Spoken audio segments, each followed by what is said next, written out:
At the godparent announcement gala, Lily's son was wearing the heirloom emerald pendant my mother had left for my future child. I lunged forward to grab it back, but Ethan shoved me away hard. "Chloe, are you seriously stealing from a toddler?"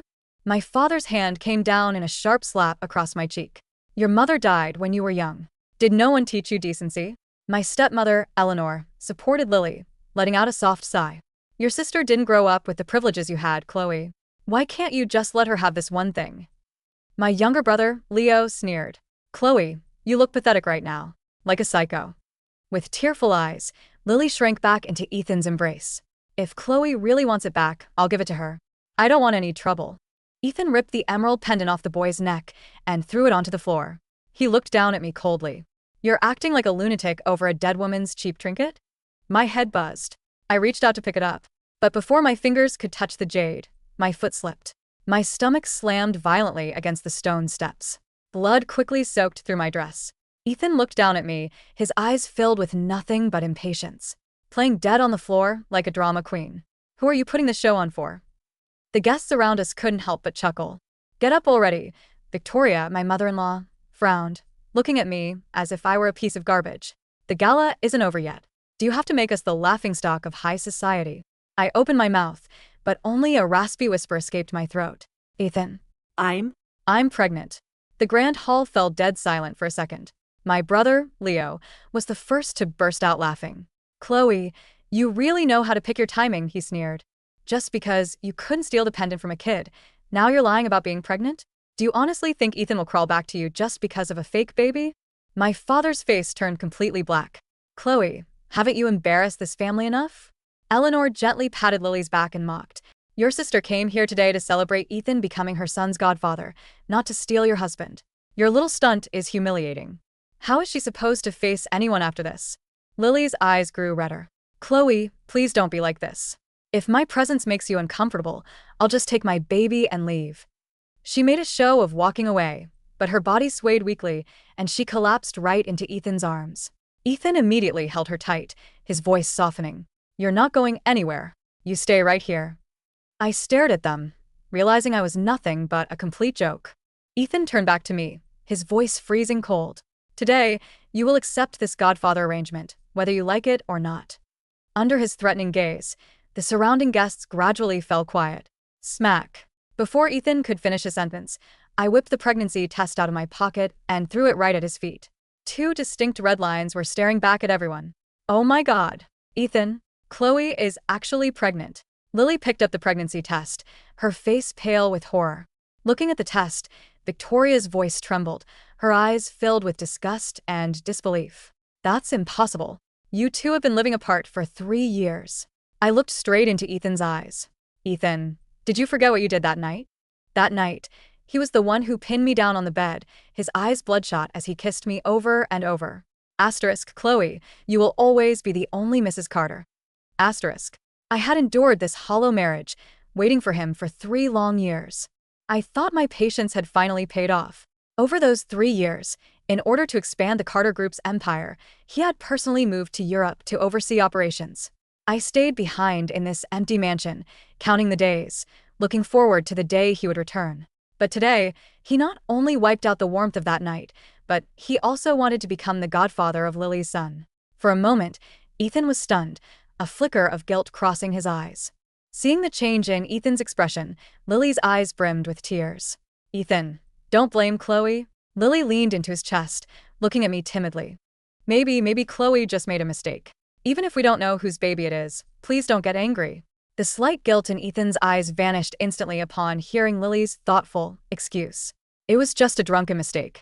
One night doesn't change anything." A drunken mistake. Asterisk, one night doesn't change anything. Asterisk, these words effortlessly turned my 3 years of devotion into a hilarious, pathetic joke. Ethan looked down at me like a king looking at a peasant.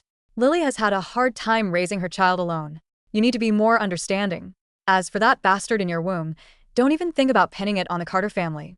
The moment Ethan finished speaking, Victoria covered her nose in disgust and barked. "Security, drag her out of here. Don't let her filthy presence ruin the joy of our gala." Hearing Victoria's command, I looked desperately toward my father and brother in the crowd, begging for help. But my father turned his face away in disgust, and Leo just sneered and looked away. Don't worry, sweetie. We won't let her ruin this. Let's sit over there. Ethan comforted Lily gently, and she followed him toward the center of the hall. Excuse us, Mrs. Carter. Two burly security guards rushed over, grabbed my arms roughly, and dragged me toward the exit. Let go of me. Don't touch me. I struggled with all my might. The gala continues. Victoria raised her champagne glass to the guests, and everyone raised theirs in return, pretending nothing had happened. The guards threw me violently onto the cold stone steps outside. My stomach slammed against the concrete. In the tearing pain, warm blood began to wash away in the pouring rain. The cheerful laughter from inside the hall completely crushed my last shred of hope. The very last second before I lost consciousness, a deep, cold male voice echoed above me. Quick, get her to the hospital. I didn't know how much time had passed before I woke up in a hospital room. The harsh white fluorescent lights buzzed overhead, and my lower abdomen felt as if a piece of my flesh had been violently carved out. Seeing me stir, the nurse sighed. You're finally awake. The gentleman who brought you here paid your bills and left. We found your phone in your bag and called your family. They should be here soon. My heart trembled. A moment later, familiar footsteps echoed outside the door. It was my biological father, Arthur Miller. Dad. Seeing my own flesh and blood, a tiny spark of hope flickered in my chest. Hearing my voice, Arthur's eyes shifted nervously. He stood a few paces away from the bed, refusing to come closer. Chloe. He opened his mouth but said nothing else. Looking at his reaction, I instantly understood. He hadn't come to seek justice for my lost baby. You're just going to stand there and watch the Carters abuse me? Have you forgotten what Mom told you before she died? My eyes burned with tears as I stared at him. He seemed stung for a second, but his expression quickly hardened. I haven't forgotten your mother's words. But didn't you always want Ethan back? Now he's back. What more do you want? Hearing his ridiculous words, my body shook violently. My voice turned hoarse from anger and weakness. He was the one who said I would always be the only Mrs. Carter. Now he is parading Lily and her son around, and they force me to miscarry. And you have the nerve to ask me what more I want. Look at you. You're making a scene over nothing. You've completely embarrassed the Miller family. Arthur pulled at his tie, clearly annoyed. Lily is your sister. Ethan supporting her is beneficial for our business partnership. As Mrs. Carter, you should be generous enough to accept her. Do you have to ruin everything? Staring at my father's greedy, calculating face, my heart fell into an icy abyss. To him, my life and the life of my unborn child were completely worthless compared to business deals. Get out. I pointed at the door, my voice cold and final. Take your calculations and get the hell out. You are completely unreasonable. Arthur slammed the door and left. In the empty hospital room, all my strength drained away. I curled up on the bed, letting the tears soak my pillow. Bang! The hospital room door was suddenly kicked open. Ethan walked in, followed by Lily. She was holding a thermos, her eyes red. Chloe, what kind of tantrum are you throwing now? You even managed to chase your own father away. Ethan's face was filled with disgust. His instant accusation felt like sharp knives stabbing into my bleeding heart. Lily walked forward cautiously, holding out the thermos. Chloe, don't blame Ethan. I was worried about your health, so I made some homemade chicken soup for you. Get lost. With the last bit of my strength, I whipped my arm out. Crash! The piping hot soup and the thermos shattered onto the tiled floor, sending hot liquid and broken ceramic flying everywhere. Ah! Lily screamed, immediately diving into Ethan's arms, trembling. Ethan snapped. He shoved her behind him, pointing a finger at my face and roared. Chloe, how can you be so vicious? Lily came here out of the goodness of her heart, and instead of being grateful, you tried to burn her. Goodness of her heart? She's a snake. I glared at them. Ethan, I lost my baby because of you too. You bring this murderer to parade your love in front of me, and you expect me to be grateful? That was an accident. Stop pointing fingers. Ethan's face turned red with anger. You are nothing but a hysterical madwoman. If you can't tolerate Lily, then you don't deserve to be Mrs. Carter. Sign the divorce papers and make room for her. The metallic tang of blood and the sterile scent of antiseptic clung to the air. In the hospital room, a suffocating reminder of everything Chloe had lost. Ethan stood by the window, his silhouette dark against the pale morning light. The fury that had consumed him at the gala had hardened into a cold, defensive wall. Beside him, Lily cowered like a bruised flower, her fingers trembling as she clutched the sleeve of his tailored jacket. The shattered remnants of the thermos lay in a puddle of chicken soup on the floor, a messy testament to the violence of their confrontation. "Sign it," Ethan said, his voice flat, devoid of any trace of the man who had once whispered promises of forever into her ear. He reached into his coat pocket, pulled out a thick envelope, and tossed it onto the pristine white sheets of Chloe's bed. The divorce papers slid across the blanket, stopping inches from her pale, bandaged hand. "I've had my lawyers draft the terms," Ethan continued, not looking her in the eye. "You get the villa in the suburbs and a monthly allowance. It's more than generous, considering the embarrassment you caused my family last night. I won't have my mother or Lily subjected to your hysterical tantrums anymore." Chloe didn't look at the papers. She looked at Ethan's face, the sharp jawline she used to trace with her fingertips, the dark eyes that used to soften when she smiled. Now, those eyes held nothing but irritation and a deep-seated disgust. "Generous?" Chloe's voice was barely a whisper, hoarse from crying and the raw ache in her throat. "You forced me to miscarry your child on the steps of your family's estate, Ethan. You let your security guards drag me through the mud while your guests laughed. And you think a suburban villa makes us even? That child was a mistake." Ethan snapped, his patience evaporating. "A drunken lapse in judgment. You used it as a weapon to guilt me, Chloe. Toby is innocent.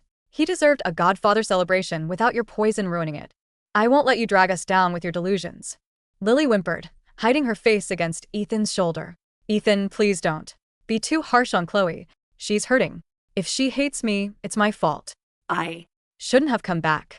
"It's not your fault, Lily," Ethan said, his tone softening instantly as he wrapped an arm around her waist. "You've done nothing but try to keep the peace. Some people are simply incapable of decency." He looked back at Chloe, his eyes turning to ice. "Sign the papers, Chloe. If you don't, I will tie you up in court for years. You won't get a single dime. And I will make sure the Miller family name is dragged through the dirt along with you." A dry, hollow laugh escaped Chloe's lips. It escalated into a breathless, ragged sob before she forced herself to stop. The pain in her lower abdomen flared. A sharp, physical reminder of the void where her baby had been just hours ago. She reached out, picked up the pen resting on the bedside table, and flipped to the signature page of the agreement. Without reading a single clause, she signed her name with a steady, resolute hand. "Chloe Miller." She tore the signature page out and threw it at Ethan's chest. The paper fluttered, striking his tie before falling to the floor. "Take it," she said, her voice dropping to a terrifyingly calm register. "Take your charity, take your lies, and take this miserable excuse for a woman. But remember this, Ethan. What happened last night, I will make sure your mother, and every single person who stood on those steps pay for it in blood." Ethan sneered, picking up the paper. "You're dreaming. You have nothing, Chloe. Your father has already disowned you, and your brother thinks you're a joke. You're entirely alone." He turned on his heel, guiding Lily out of the room. The door clicked shut. Behind them, the sound echoing in the silence, like a coffin lid snapping into place. Chloe stared at the ceiling, her body trembling with a cold, absolute fury. She was alone. Her mother was dead, her father had sold her out for a business deal, and her husband had killed her child. She closed her eyes, waiting for the tears to come, but her eyes remained dry. The grief had burned itself out, leaving behind nothing but a hard, unyielding obsidian core. The door to the hospital room creaked open again. Chloe didn't open her eyes. "I told you to get out, Dad." "I am not your father, Chloe." The voice was deep, resonant, and carried a quiet, commanding weight that instantly cut through the sterile atmosphere of the room. Chloe's eyes snapped open. Standing at the foot of her bed was a man she hadn't seen in over 5 years. He was tall, dressed in a perfectly tailored charcoal gray suit, his dark hair swept back to reveal a face of striking, aristocratic symmetry. His eyes, a piercing, stormy gray, held a mixture of profound sorrow and a dangerous, simmering anger. "Adrian." Chloe breathed, her voice cracking. Adrian Sterling, the sole heir to the Sterling Group, a multinational conglomerate that made the Carter Group look like a playground startup. He was her mother's godson, the boy who had grown up alongside Chloe before he was sent to Switzerland to oversee the international branches of his family's empire. Adrian stepped forward, his leather shoes silent on the linoleum. He didn't say A word as he reached into his coat pocket. When he withdrew his hand, he placed a velvet cloth onto her overbed table. He unfolded the cloth. Resting inside was the heirloom emerald pendant, its deep green facets catching the harsh fluorescent light of the hospital room. It had been wiped completely clean of dirt, rain, and blood. The wind was harsh last night, Adrian said softly, his voice like velvet over steel. But this belongs to you. I couldn't let it lie in the mud. Chloe stared at the pendant, her breath catching in her throat. You were there? I arrived at the gala just as they were dragging you out, Adrian said, his jaw tightening, a muscle leaping in his cheek. By the time I reached the steps, you had collapsed. I was the one who brought you to this hospital, Chloe. I was the one who forced the doctors to prioritize your surgery while your husband was inside toast drinking to a bastard child. Chloe's hands shook as she reached out to touch the cool emerald. Why didn't you stay? Because I needed to secure the evidence, Adrian replied. He pulled a chair to the side of her bed and sat down, leaning forward, his presence filling the room with an undeniable sense of security. The hospital security footage, the street cameras, the guest records from the gala. The Carters tried to have the security tapes wiped this morning. I bought the security company before they could finish the transaction. He looked at her, his stormy eyes locking onto hers. Your mother, Helena, was a second mother to me, Chloe. When she passed, she asked me to look after you. I failed you by staying in Europe for so long. I let you marry a beast. But I am back now. Chloe squeezed the emerald pendant in her palm, the sharp edges digging into her skin, anchoring her to reality. They took my baby, Adrian. They took everything. Then we will take everything from them, Adrian said, his voice dropping to a whisper that promised devastation. The Lawrence family, your mother's maternal side, has been waiting for you to wake up. Your grandfather, Lord Lawrence, is currently in the capital. He has never forgiven Arthur Miller for how he treated Helena. If you are ready to claim what is yours, Chloe, the Lawrence Empire is at your disposal. Chloe looked out the window, where the rain was finally beginning to clear, revealing a cold, gray sky. I don't want to just survive, Adrian, she said, her voice devoid of warmth. I want to watch them burn. Every single one of them. Adrian reached out, his hand covering hers, warm and solid. Then let us begin. 3 months passed. To the high society of City A, Chloe Miller had simply vanished. The rumor mill, fueled by Eleanor and Lily, spun a sordid tale. Chloe had been caught trying to steal from her sister's child, had faked a pregnancy in a desperate bid to keep her wealthy husband, and had fled the country in shame after Ethan rightfully divorced her. Lily had successfully moved into the Carter mansion, though the marriage ceremony had been delayed due to Victoria's insistence on a respectable mourning period for Ethan's first marriage. Lily was already behaving like the lady of the house. She wore expensive designer clothes, hosted tea parties for the city's elite, and spent Ethan's money with reckless abandon. Yet, behind closed doors, the Carter Group was beginning to feel a quiet, suffocating pressure. What do you mean the logistics contract with a southern port was rejected? Ethan slammed his palms onto his mahogany desk, glaring at his secretary. Sir, the port authorities said our bidding documents lacked adequate financial guarantees. The secretary stammered, sweating. But we've held that contract for 7 years. When I pressed them, they mentioned that a new player, the Lawrence Group, had bought out the majority shares of the port's holding company. Overnight. The Lawrence Group? Ethan frowned. The old money conglomerate from the capital? Why would they suddenly target a mid-tier logistics contract in City A? I don't know, sir. But it's not just the port. The supplier of our raw steel has also terminated our contract, citing restructuring. They've also been acquired by Lawrence. Ethan rubbed his temples. Ever since Chloe left, a strange string of bad luck had plagued the Carter Group. Deals that were 90% complete would suddenly fall through. Banks that had previously begged to lend them money were now demanding additional collateral. His phone rang.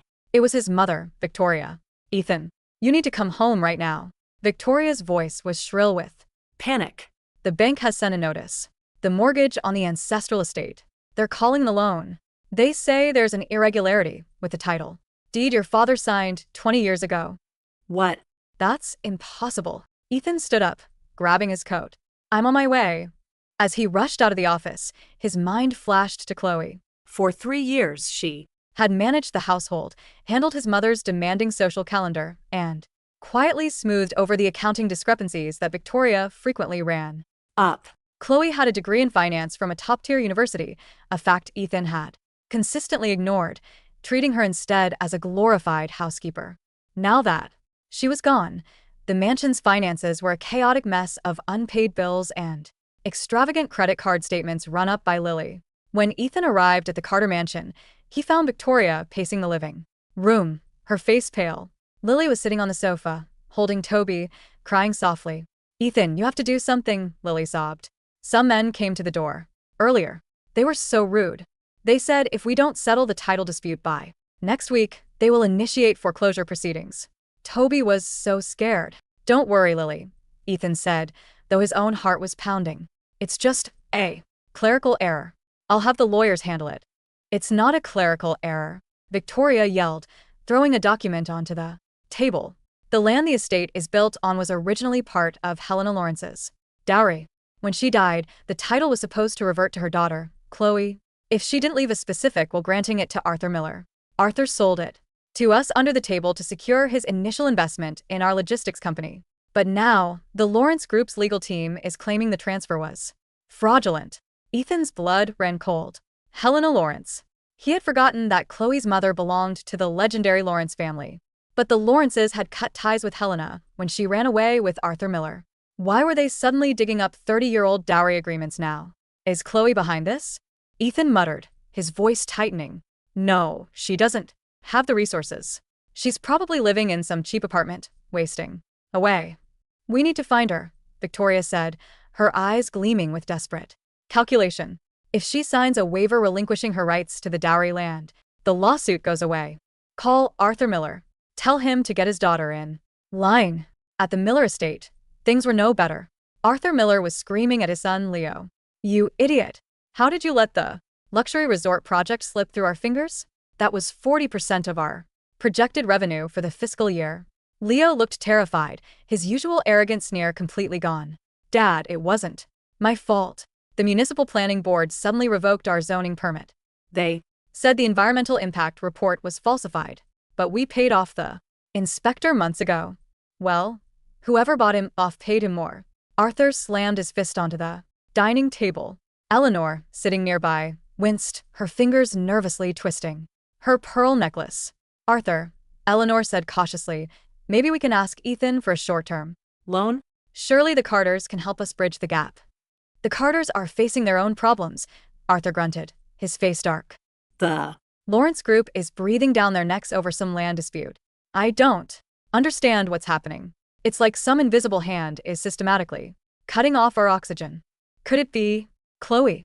Eleanor suggested, her voice dropping to a conspiratorial whisper. She always was her mother's favorite. What if Helena left her some hidden assets we didn't know about? "Nonsense," Leo scoffed. "Chloe is a loser. She couldn't even keep her husband. If she had any money, she wouldn't have let herself be dragged out of the gala like a stray dog. She's probably sleeping on someone's couch." Just then, the butler hurried into the room, holding a heavy, cream-colored invitation card. "Sir, an invitation has just arrived from the Sterling Group. They are hosting a grand banquet tomorrow night to celebrate the return of their CEO, Adrian Sterling, and to announce a major strategic partnership with the Lawrence Group." Arthur's eyes lit up. "The Sterling Group and the Lawrence Group. If we can secure an invite to this banquet, we might be able to pitch our logistics services directly to Adrian Sterling. If he throws us even a crumb of his business, the Miller family will be saved." "But Arthur," Eleanor pointed out, looking at the card, "this is an exclusive invitation. It only has your name. It says we are allowed to bring 2 guests. We'll take Leo and Lily." Arthur decided immediately. Lily is practically a Carter now. Having her there will show our connection to the Carter Group. We'll show the elite of City A that the Millers are still a force to be reckoned with. Meanwhile, in a penthouse suite overlooking the glittering skyline of City A, Chloe stood by the floor-to-ceiling windows. She was no longer the frail, pale woman who had huddled in a hospital bed. Her hair fell in glossy, elegant waves over her shoulders, and she wore a simple but exquisitely tailored emerald green silk dress. The heirloom pendant rested against her collarbone, its deep green hue matching the cold, brilliant fire in her eyes. Adrian walked up behind her, placing a crystal glass of red wine in her hand. "The invitations have been delivered," Adrian said, a faint, dangerous smile playing on his lips. "Arthur Miller has accepted. He's bringing Eleanor and Lily. Ethan Carter has also secured a ticket through his mother's connections." Chloe took a slow sip of the wine, the rich, bitter liquid warming her throat. "They think they are coming to a celebration," Chloe murmured, her voice steady. "And lethal. They have no idea they are walking into an execution." "The stage is set, Chloe," Adrian said, his gaze softening as he looked down at her. "Tomorrow, the world will know exactly who you are. And they will know what those monsters did to you." "Thank you, Adrian," she said softly, looking up at him. "For everything." "You don't need to thank me," Adrian replied, his voice dropping to a low, intense register. "I told you, I will always protect you. Now let's make them pay." The grand ballroom of the Sterling Hotel was a vision of opulence. Crystal chandeliers cast a dazzling light over the gathered crowd of politicians, business moguls, and old money aristocrats. Arthur Miller, Eleanor, and Lily arrived early, desperately trying to mingle with the high society crowd. Lily, wearing a flamboyant pink gown that was slightly too tight, held her chin high, trying to project the image of a wealthy socialite. But the seasoned matrons of City A saw right through her, offering polite, icy smiles before turning away to speak to others. "Look, there's Ethan," Eleanor whispered, gesturing toward the entrance. Ethan walked in, looking handsome but visibly fatigued. The dark circles under his eyes were poorly concealed by makeup, and his shoulders were tense. When he saw Lily, his expression softened slightly, and he walked over to join them. "Ethan, did you find anything out about the land dispute?" Victoria asked, joining the group a moment later, her face tense. "Our lawyers are working on it, Mother," Ethan said, his voice tight. "But the Lawrence Group's legal team is incredibly aggressive. They refuse to negotiate. They want a full trial. They're trying to ruin us," Victoria hissed. "And where is that useless girl? Chloe? Arthur, have you located her yet?" "My men are looking," Arthur said, sweating through his collar. "She changed her phone number, and she hasn't checked into any local hotels. It's like she vanished into thin air." Suddenly, the grand double doors of the ballroom swung open. The chatter in the room instantly died down as the announcer's voice echoed through the microphone. "Ladies and gentlemen, please welcome the CEO of the Sterling Group, Mr. Adrian Sterling, and the newly appointed president of the Lawrence Group Southern Division." Every eye in the room turned to the entrance. Adrian Sterling walked in, his presence commanding and magnetic. But it was the woman on his arm who stole the breath from everyone in the room. She was stunning. Her dress was a masterpiece of midnight blue velvet that hugged her curves perfectly, trailing behind her like a night sky. Around her neck, the heirloom emerald pendant glowed with an ethereal, ancient light. Her makeup was flawless, highlighting her high cheekbones and her dark, piercing eyes. Her bearing was regal, radiating an aura of absolute power and cold sophistication. It was Chloe. Ethan's wine glass slipped from his fingers, shattering onto the marble floor. The red liquid splashed across his polished shoes, but he didn't even notice. He stared at her, his mind struggling to connect this goddess of high society with the pale, broken woman he had thrown onto the concrete steps 3 months ago. "Chloe," Ethan whispered, his voice trembling. Beside him, Lily's face turned entirely white. Her hands shook so violently that she almost dropped her clutch. "No, that's impossible. How is she with Adrian Sterling?" Arthur Miller gasped, his eyes wide with a mixture of disbelief and sudden, greedy realization. "Chloe? She's the president of the Lawrence Group?" The crowd parted like the Red Sea as Adrian and Chloe walked down the center of the ballroom. The elite of City A whispered in hushed, excited tones. "Is that Helena Lawrence's daughter? I thought she was a social pariah. Look at her, she's stunning. And she's partnering with the Sterling Group?" Adrian guided Chloe to the center stage, where a microphone stood. He looked out at the crowd, his gaze sweeping over the pale faces of the Carters and the Millers before he spoke. "Good evening, everyone." Adrian's voice resonated through the hall. "Tonight, we are not just celebrating my return to City A. We are celebrating the merging of the Sterling Group and the Lawrence Group's Southern assets.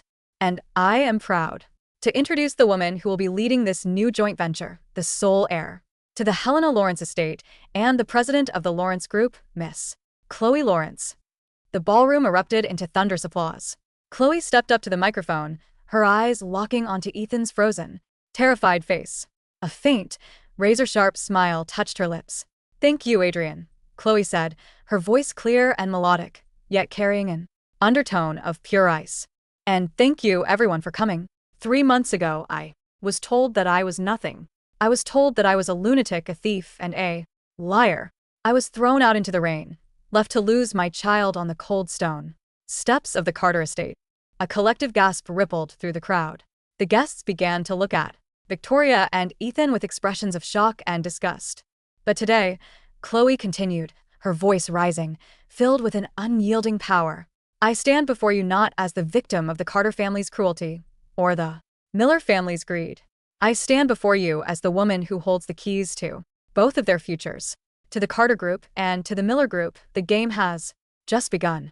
The banquet was cut short for the Carters and the Millers as they fled the ballroom under the judgmental stares of high society. But the nightmare was only beginning. The very next morning, the Lawrence Group launched a full-scale legal assault. First, the title dispute over the Carter estate was fast-tracked. The court issued an immediate injunction, freezing the Carter family's access to the property. Victoria was forced to pack her designer bags and move into a mid-tier hotel, crying hysterically about the humiliation of living like a commoner. Second, the Sterling Group announced a complete boycott of any business entity associated with the Carter Group. Overnight, the Carters lost 80% of their shipping partners. Their stock price plummeted by 40% in a single day, halting trading.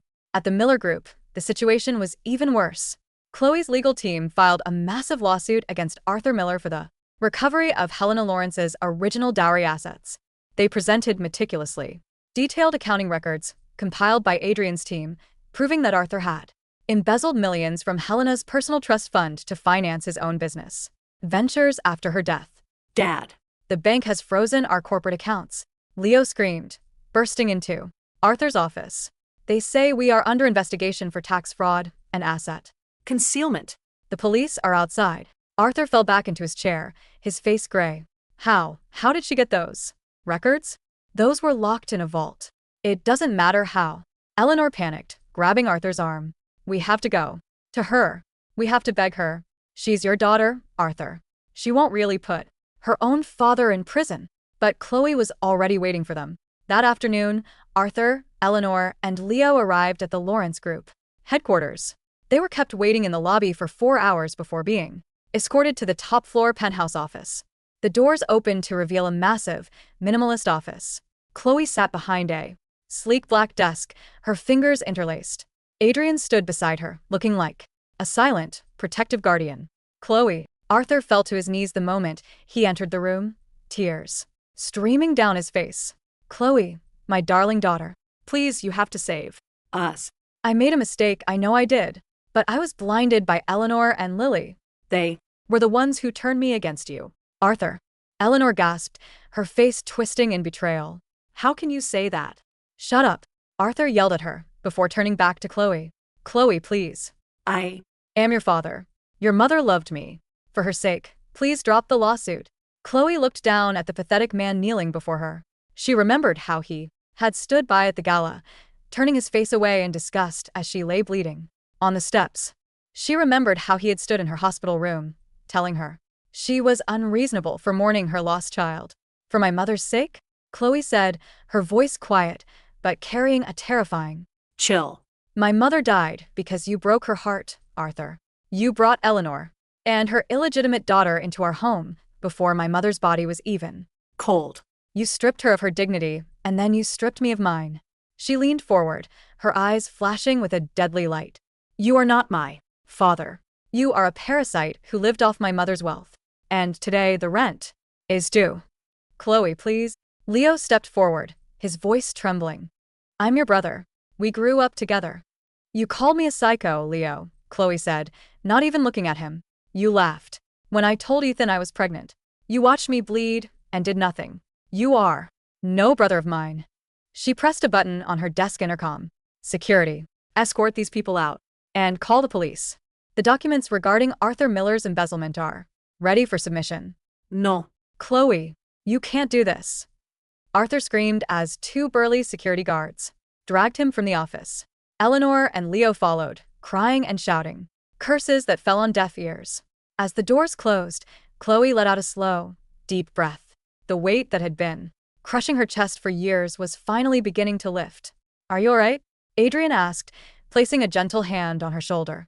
I am, Chloe said, a genuine, beautiful smile touching her lips. But we're not done yet. There is still one more person who needs to pay. Ethan Carter sat in his empty office, the lights turned off, staring at the bottle of whiskey on his desk. The Carter Group was bankrupt. His mother, Victoria, had suffered a minor stroke from the stress and was currently in a public hospital ward. The family could no longer afford private health care. And Lily, Ethan let out a harsh, bitter laugh. The moment the Carter Group's bank accounts were frozen, Lily had packed her bags and tried to flee the city with Toby. But she hadn't gotten far. A debt Collector named Marcus had intercepted her at the airport. It turned out Marcus was Toby's real father, a low-life thug Lily had been paying off for years using Ethan's money. The entire scandal had been leaked to the press, complete with DNA test results that Adrian Sterling's men had kindly provided to the media. Lily had never loved him. She had used him, played the victim, and destroyed his marriage with the only woman who had ever genuinely cared for him. Chloe, you will always be the only Mrs. Carter. His own words echoed in his mind, a mocking phantom of the past. he had Possessed a priceless treasure, and he had thrown it away for a handful of dirt. He grabbed the whiskey bottle and took a long, burning swig. The office door opened, a sliver of light from the hallway cutting through the darkness. Ethan looked up, his heart leaping with a sudden, desperate hope. Chloe? But it wasn't Chloe. It was a courier holding a final legal document. Mr. Carter, the courier said, placing the paper on the desk. This is a court-ordered eviction notice for the Carter Group headquarters. You have 24 hours to vacate the premises. Ethan didn't say a word. He stood up, grabbed his coat, and walked out into the pouring rain.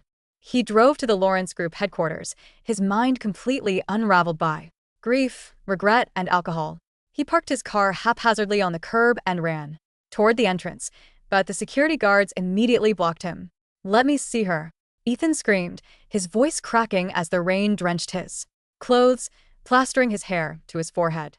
Chloe, please. I know you're in there. I'm sorry. I was blind. I was a fool.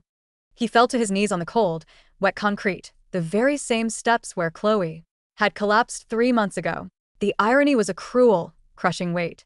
Chloe, I loved you. I still love you. Please give me one more chance, he sobbed, his tears mixing with the rain. The glass doors of the lobby slid open. Ethan looked up, his eyes wide. Chloe walked out, shielded from the rain by a large black umbrella held by Adrian. She looked down at Ethan, her expression entirely neutral. There was no anger in her eyes, no hatred, and no pain. There was only a vast, empty indifference. And that indifference was more devastating than any blow she could have struck. Ethan, she said, her voice carrying over the sound of the rain. The day my child died on those steps, Chloe Carter died with them. The woman standing before you is Chloe Lawrence. I don't know you. And I don't care to. Chloe, please. Ethan reached out, trying to grab the hem of her coat. But Adrian stepped forward, his cold, piercing gaze locking onto Ethan, his hand moving to rest protectively on Chloe's waist. Do not touch her, Adrian said, his voice a low, lethal warning. You are nothing to her now, Carter. You are just a shadow of a past she has already forgotten. Adrian guided Chloe toward a waiting sleek black limousine. He opened the door for her, holding the umbrella to ensure not a single drop of rain touched her hair. Chloe stepped inside, not looking back even once. Adrian shut the door, glanced down at the broken, sobbing man kneeling in the rain, and walked around to the other side of the car. The limousine pulled away from the curb, its taillights fading into the misty, rain-slicked streets of City A. Inside the car, Chloe leaned back against the leather seat. She looked down at the emerald pendant in her hand, its green depth reflecting the warmth of the car's interior. Adrian reached over, his fingers gently entangling with hers. It's over, Chloe, he said softly. The past is gone. Your new life begins now. Chloe turned to look at him, her eyes finally softening into a genuine, beautiful warmth. For the first time in 3 years, She felt completely free. "Yes," she whispered, her voice filled with a quiet, resolute hope. "It's a new Dawn.